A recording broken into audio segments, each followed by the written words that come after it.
சிங்க பெண்கள் மேம்பாட்டு திட்டத்தில் 7,000 கோடி கடன் வழங்க முடிவு செய்யப்பட்டிருப்பதாக தகவல் வெளியாகி இருக்கிறது. விவரங்களை இந்த செய்தியாளர் நந்தினி விவரிக்க கேட்கலாம். நந்தினி, வணக்கம். வணக்கம். முதலமைச்சரின் தலைமையில் நடைபெற்ற ஆய்வுக் கூட்ட அறிவுறுத்தலின்படி சிங்கப்பெண்கள் மேம்பாட்டு திட்டம் என்ற பெயரில் இளம் பெண்கள் நலிவடைந்த பிரிவினருக்கு 7,000 கோடி கடன் வழங்க தமிழ்நாடு அரசு முடிவு செய்திருக்கிறது.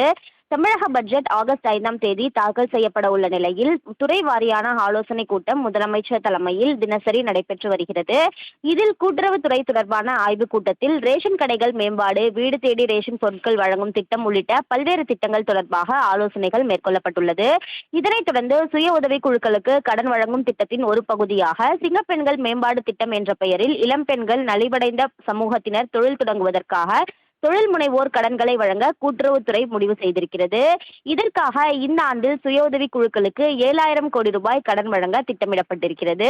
கூட்டுறவுத்துறையின் கீழ் செயல்படும் பல்வேறு கூட்டுறவு வங்கிகள் மற்றும் கூட்டுறவு கடன் சங்கங்களின் பயிர்க்கடன், நகைக்கடன், சுய உதவி குழு கடன், சிறு வணிக கடன் உள்ளிட்ட பல வகையான கடன்கள் தொடர்ந்து வழங்கப்பட்டு வருகிறது. இந்த நிலையில்தான் இந்த ஆண்டு சுய உதவி குழுக்களுக்கு 7,000 கோடி ரூபாய் கடன் வழங்க திட்டமிடப்பட்டு அதற்கான அறிவிப்பு பட்ஜெட்டில் வெளியாகும் என எதிர்பார்க்கப்படுகிறது. விவரங்களுக்கு நன்றி, நந்தினி.